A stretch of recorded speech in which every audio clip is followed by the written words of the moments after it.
Top 10 house flipping mistakes you must avoid. People would have laughed at you if you had told them a decade ago that house flipping has some mistakes they must avoid. The internet has made it easier than ever to learn just about anything you want. So with all this content and information available, how did you know which ones to learn from and which ones actually work?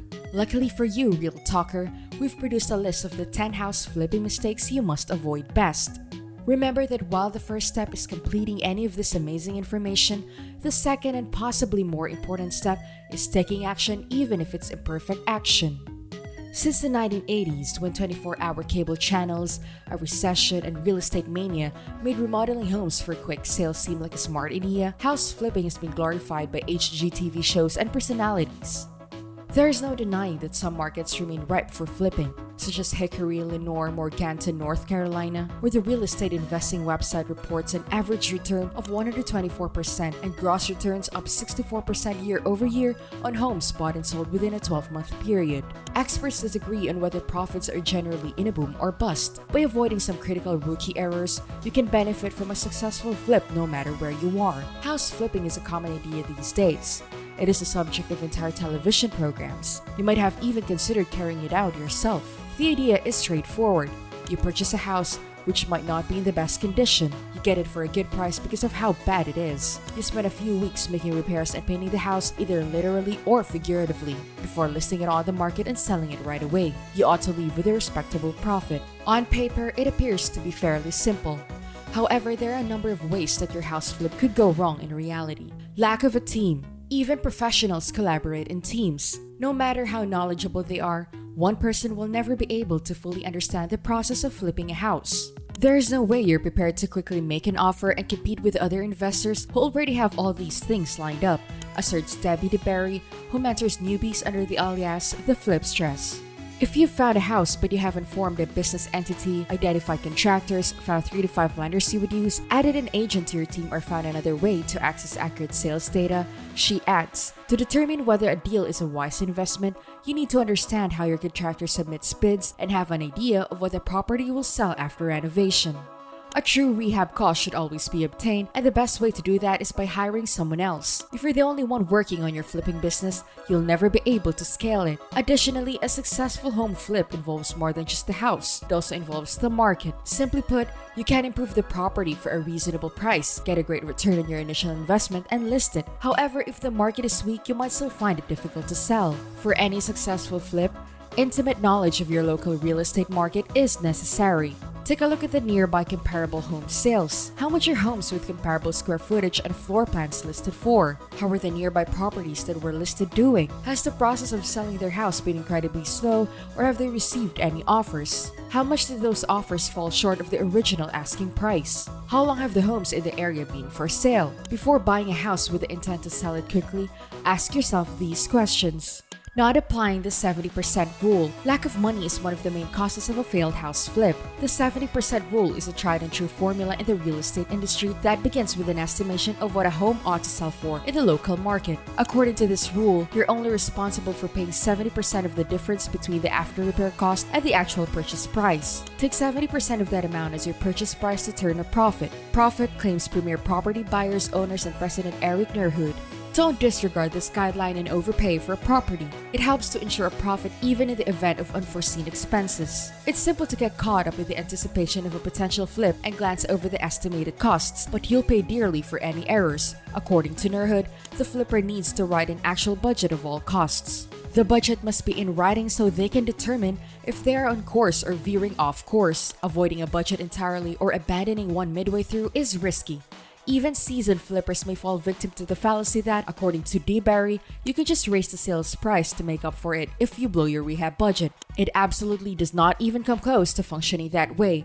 Buyers are unconcerned. You've probably heard the adage that says you have to spend money in order to make money. That is undoubtedly the case when flipping houses. Before you can turn a profit, you'll need to invest some cash in sprucing up the property. This includes making repairs, installing new fixtures, replacing appliances, and more. The upgrades you're willing to make and the materials you want to use will determine exactly how much all of this will cost. For instance, deciding between marble and granite when replacing the kitchen countertops can have a significant impact. But what if you purchase a home in need of repair only to discover that you lack the funds to make necessary repairs? That could completely sabotage your plans for a profitable house flip. Always check your financial situation before investing in a house to flip. Attempting a flip that requires too much work. There are some homes that simply require too many major repairs, and the amount of work required won't produce a profit. A good flipper looks for houses that only require a few updates, and this is a particularly good strategy for beginners. Ralph Severson, proprietor of Flooring Master, says that he focuses on updating a few things in properties in good neighborhoods. We're constantly on the lookout for homes that only require new siding,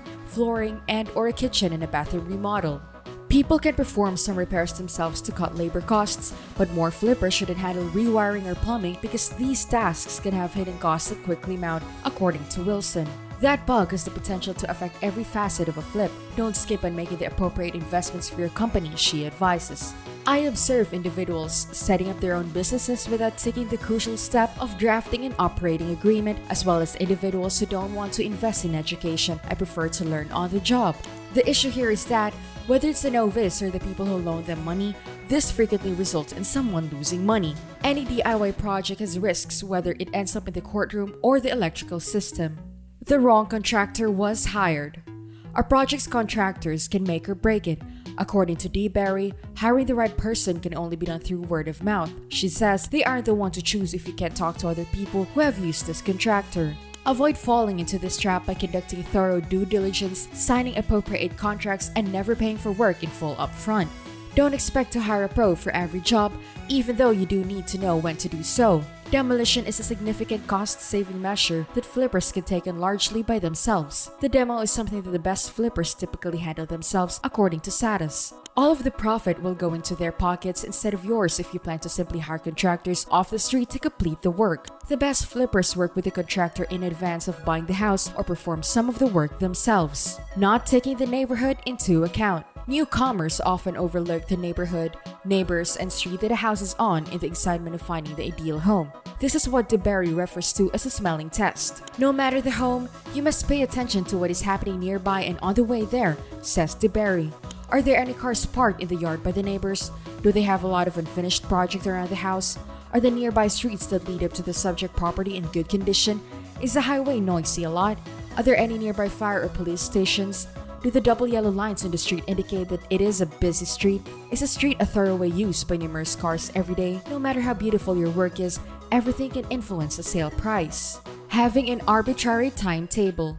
You pay more in mortgage, interest, insurance, taxes, and other expenses the longer a flip takes. As the founder and CEO of Windy City Home Buyer, Thomas Satis advises, budget for a time frame significantly longer than you expect. TVs appear to sell quickly and are quickly flipped.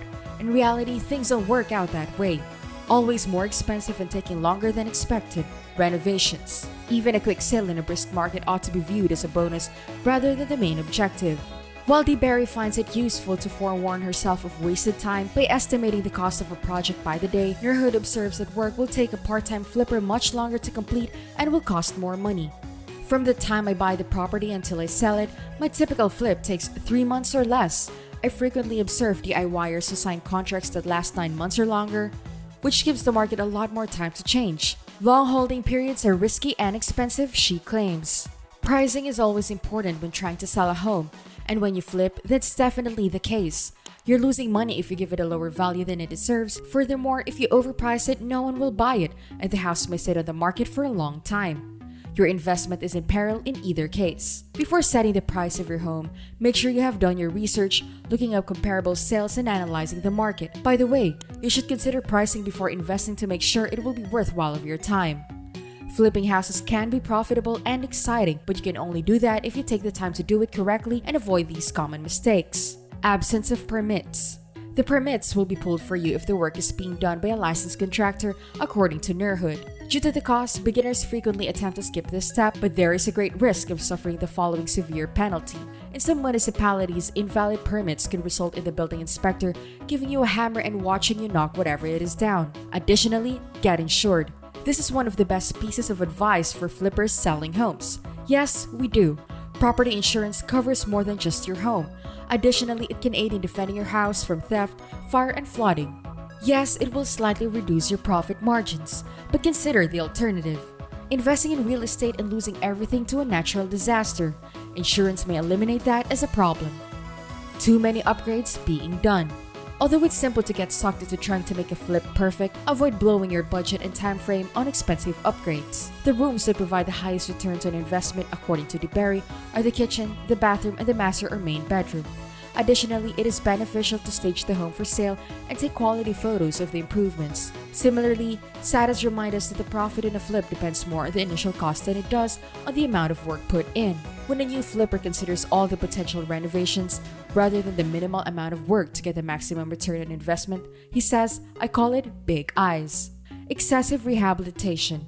House flipping is a business. Every time you flip a house, you are not building your ideal home.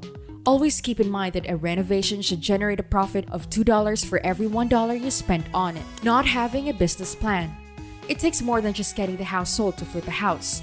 It is important to get the margins correct. It calls for you to get a specific sale price, list and sell your home quickly. Stay on schedule and within your budget while making repairs and avoid paying too much upfront. You might lose money on your house flip if any of those elements are out of alignment. That is why having a business plan where you lay everything out beforehand and perhaps leave yourself some room for error is so important. Among the items in a business plan are a comprehensive list of the repairs you want to make, a list of prices for everything you want to replace so you can stay on budget, a plan to make sure you're allocating the appropriate amount of time to various projects. Not all home repairs have to be expensive. Make sure everything is in perfect working order because when it's time to sell, the new owners will turn on lights and open doors. With little effect on your budget or schedule, new doorknobs, switch plates, and simple working lights add to buyers' overall wow factor. Speculating on the ARV and not factoring in money cost. Use what has already been sold, please. Don't make guesses about things you can't influence. If the comparison is at a certain price and is completed at a certain level of rehab, you should copy it. Whatever it costs you to obtain a loan for that property counts as money costs. Many people are unaware of how expensive money can be when they first start out. Make sure you comprehend the money cost before making offers on flips. If you commit any of these errors, you could end up paying hundreds of thousands of dollars. To decide if it's a good deal or not, try not to let your emotions cloud your judgment. Instead, focus on the data. That's it for this video, Real Talker. Remember to subscribe to our channel, and if you feel like you've delivered value, please share this video with one person. That's right, just one person as a token of your appreciation for the hard work we put into making content that educates and helps you in your mission of building your own fortune. Remember, you can watch video after video, but it isn't until you actually take action that you'll start to see results. See you soon!